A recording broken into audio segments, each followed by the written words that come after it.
Tandaan mo, yung iniisip mo kanina. Tandaan mo yon. Huwag mong kakalimutan. Ay, may mga langgam sa likuran ko. Okay. Patayin mo yung braso mo, patayin. Sige lang, sige lang.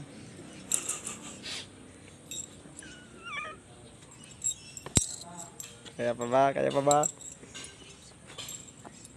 Uy, baka sabihin ni Father, bali yung mga yun. Patayin mo yung braso. Patayin na, patayin. Usually Theotokos save us. Hindi dapat Greek. Panagia.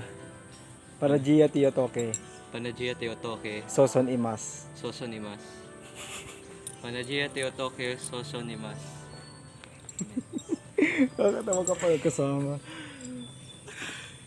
O, try mo naman mag prayer prostrations kaya sa fish pan. Kayo na lang mauna, kayo nagsuggest eh.